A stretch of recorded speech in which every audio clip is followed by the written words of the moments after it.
പണ്ടുള്ളവർ പറയായിരുന്നു തുമ്മിയെ തെറിക്കുന്ന മൂക്കാണെങ്കിൽ അങ്ങ് തെറിച്ച് പോട്ടെ എന്ന്. പക്ഷേ 10ഉം 20ഉം പ്രാവശ്യം അടുപ്പിച്ച് തുമ്മുന്നവരുടെ ബുദ്ധിമുട്ട് അനുഭവിക്കുന്നവർക്ക് മാത്രമേ മനസ്സിലാകത്തുള്ളൂ.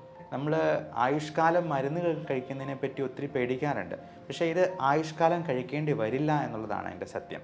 അതേപോലെ ഇതിന് 3 സ്റ്റെപ്സ് ഉണ്ട്. 3 പ്രധാനപ്പെട്ട കാര്യങ്ങൾ ഇതിന് ശ്രദ്ധിക്കുകയും വേണം. ഇതിൻ്റെ ടെക്നിക്കിനാണ് ഏറ്റവും പ്രാധാന്യം കൊടുക്കേണ്ടത്. കറക്റ്റായിട്ട് രോഗി അത് ശീലിച്ചില്ല എന്നുണ്ടെങ്കിൽ ഈ മരുന്നെല്ലാം വേസ്റ്റ് ആവും. ഇൻഹേലർ മരുന്നുകൾ കൊണ്ട് ഒരു പ്രയോജനമില്ല എന്ന് രോഗിക്കും വീട്ടിലുള്ളവർക്കും ഒക്കെ തോന്നാനിടയുണ്ട്.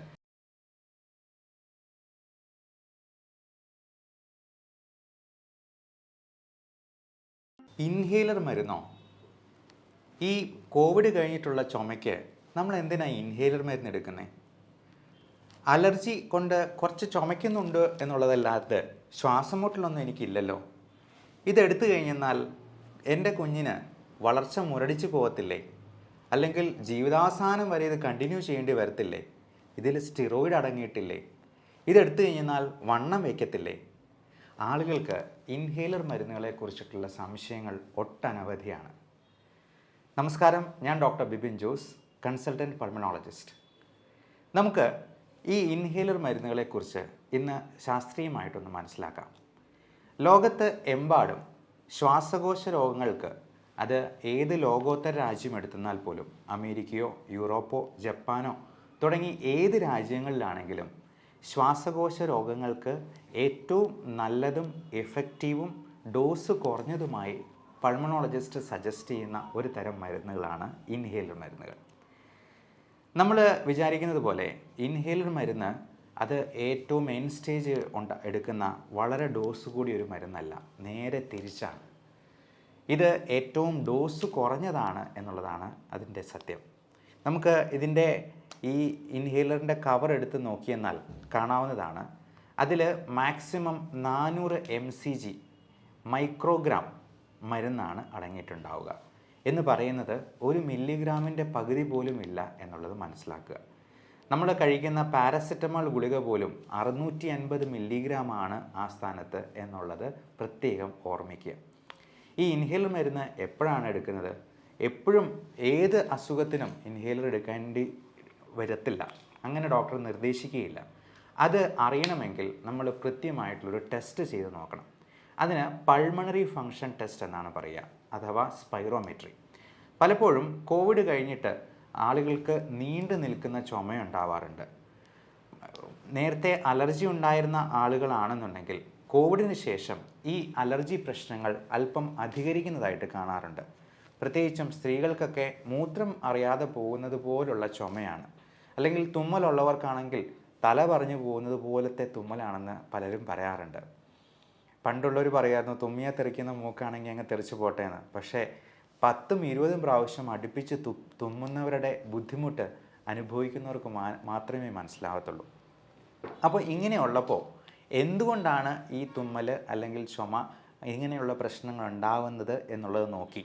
ഇപ്പോൾ അലർജി കൊണ്ടാണെങ്കിലും കോവിഡ് പോലുള്ള എന്തെങ്കിലും വൈറൽ ഇൻഫെക്ഷൻ കൊണ്ടാണെങ്കിലും ശ്വാസനാളികളിൽ പലതരത്തിലുള്ള നീർക്കെട്ടും, ഇൻഫ്ലമേഷൻ, എഡിമ, ബ്രോങ്കോ കൺസ്ട്രിക്ഷൻ അല്ലെങ്കിൽ ബ്രോങ്കോസ്പാസം എന്ന് പറയുന്ന ഈ പ്രശ്നം ഉണ്ടാകാറുണ്ട്. അപ്പോൾ ഇങ്ങനെ വരുമ്പോൾ നമുക്ക് ഏറ്റവും എഫക്റ്റീവായിട്ടുള്ളത് ഇൻഹേലർ മരുന്നുകൾ തന്നെയാണ് എന്നുള്ളത് ഓർമ്മിക്കുക. അപ്പോൾ നമ്മൾ സ്പൈറോമെട്രി എന്ന് പറയുന്ന ടെസ്റ്റിൽ അത് നോക്കുന്നതും ഇത് തന്നെയാണ്. പലപ്പോഴും എക്സ്റേ പോലുള്ള ടെസ്റ്റുകളിൽ അല്ലെങ്കിൽ ബ്ലഡ് ടെസ്റ്റുകളിൽ ഈ പറയുന്ന ബ്രോങ്കോ കൺസ്ട്രിക്ഷൻ നമുക്ക് കൃത്യമായിട്ട് നിർണ്ണയിക്കാൻ കഴിയില്ല. അതുകൊണ്ടാണ് ശ്വാസം എടുക്കുകയും വിടുകയും ചെയ്യുന്നതിൻ്റെ തോത് മനസ്സിലാക്കി അത് കൃത്യമായി ഗ്രാഫിക്കലി റെപ്രസെൻ്റ് ചെയ്ത് അതിനനുസരിച്ചിട്ടുള്ള ഇൻഹേലർ മരുന്നുകളുടെ ഡോസ് നിശ്ചയിച്ച് നമ്മൾ രോഗികൾക്ക് നിർദ്ദേശിക്കാറുള്ളത്. അപ്പോൾ ഈ ഇൻഹേലർ മരുന്നിൽ അടങ്ങിയിരിക്കുന്ന മരുന്നുകൾ തന്നെ 2 ടൈപ്പ് ഉണ്ട്. അത് പണ്ടൊക്കെ 2 തരത്തിലുള്ള ഇൻഹേലറായിരുന്നു കൊടുത്തിരുന്നത്. അത് കൺട്രോൾ ചെയ്യാനായിട്ട്, അതായത് ശ്വാസമുട്ടൽ ഉണ്ടാകുമ്പോൾ അത് ഉപയോഗിക്കാനായിട്ടൊരു ഇൻഹേലറും ഉണ്ടാകാതിരിക്കാൻ വേണ്ടി മെയിൻറ്റെയിൻ ചെയ്യാനായിട്ട് റിലീവർ ആയിട്ടുള്ള മരുന്നുകൾ, അങ്ങനെ 2 ഇൻഹേലറായിട്ട് കമ്പൈൻ ചെയ്തായിരുന്നു കൊടുത്തുകൊണ്ടിരുന്നത്.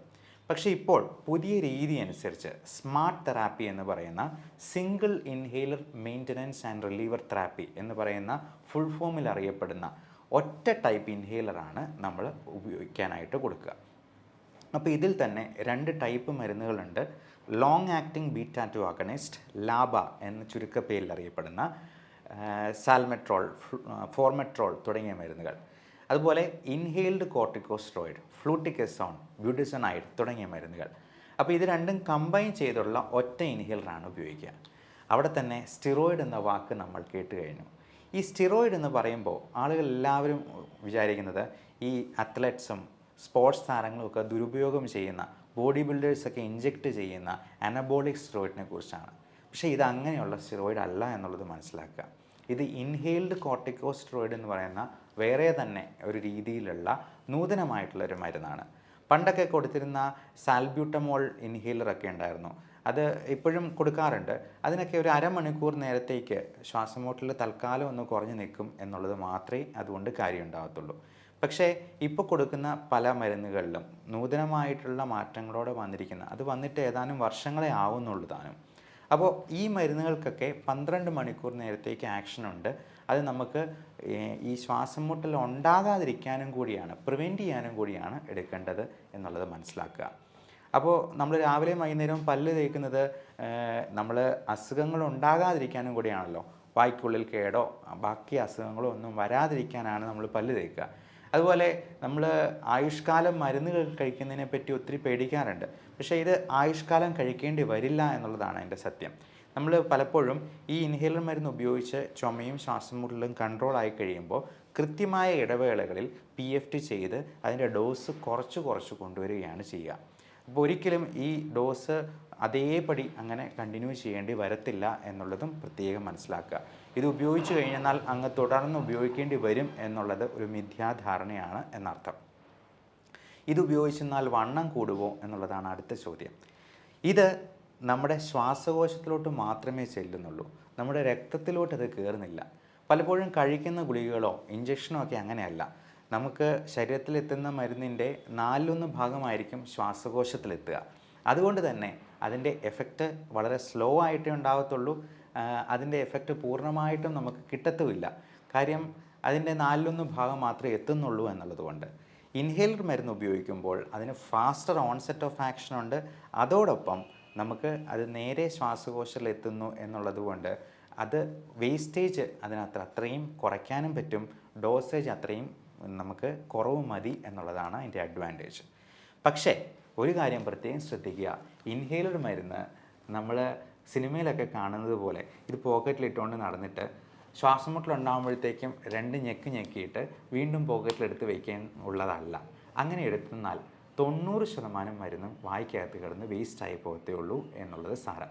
ഇത് ഇൻഹേലർ ഈ തരത്തിലുള്ള മരുന്നുകളാണെന്നുണ്ടെങ്കിൽ നമ്മൾ ഈ സ്പ്രേ ഉപയോഗിക്കുമ്പോഴത്തേക്കും ഇതിൻ്റെ കൂടെ സ്പേസർ എന്ന് പറയുന്ന ഇങ്ങനെയൊരു മെഷീനും കൂടി ഉപയോഗിക്കണം. അത് പലതരത്തിലുള്ള സ്പേസേഴ്സ് അവൈലബിൾ ആണ്. മിനി സ്പേസർ, പല കമ്പനികൾ ഇറക്കുന്ന സ്പേസേഴ്സ് ഉണ്ട്. അപ്പോൾ ഈ സ്പേസറിൽ ഏറ്റവും അനുയോജ്യമായിട്ടുള്ളത് ഓരോരുത്തരുടെയും രീതി അനുസരിച്ചാണ് നമ്മൾ തിരഞ്ഞെടുക്കുക. ഒത്തിരി പ്രായമുള്ള ആളുകൾക്ക് ഇത് വലിക്കാൻ പോലും പറ്റാതെ വരും.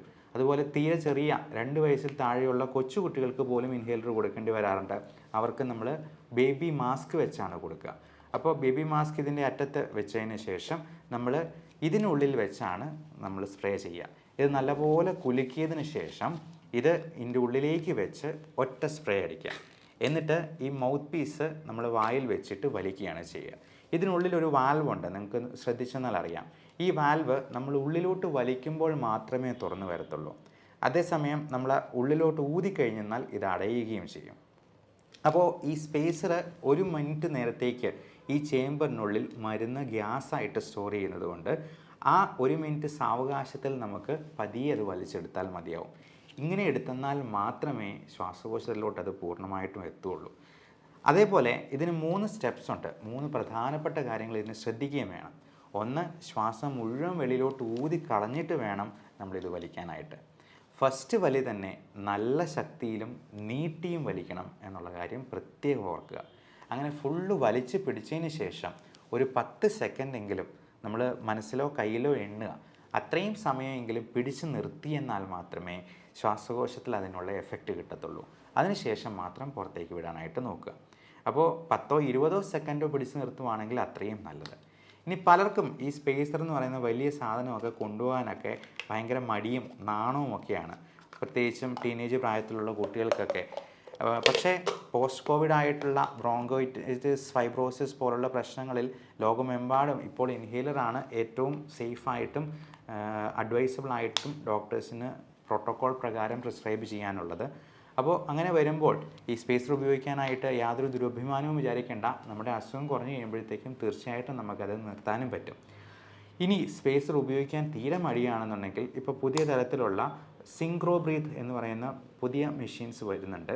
അത് ബ്രെത്ത് ആക്ച്വേറ്റഡ് ഇൻഹേലറാണ്. അതായത് നമ്മൾ വലിച്ചു തുടങ്ങുമ്പോൾ തന്നെ ഇതിനകത്ത് സ്പ്രേ ചെയ്യുകയോ ഒന്നും വേണ്ട, നേരെ തന്നെ ഉള്ളിലോട്ട് മരുന്ന് വരുന്ന രീതിയിലുള്ള സിങ്ക്രോ ബ്രീത്ത് ടൈപ്പുള്ള മെഷീനാണിത്.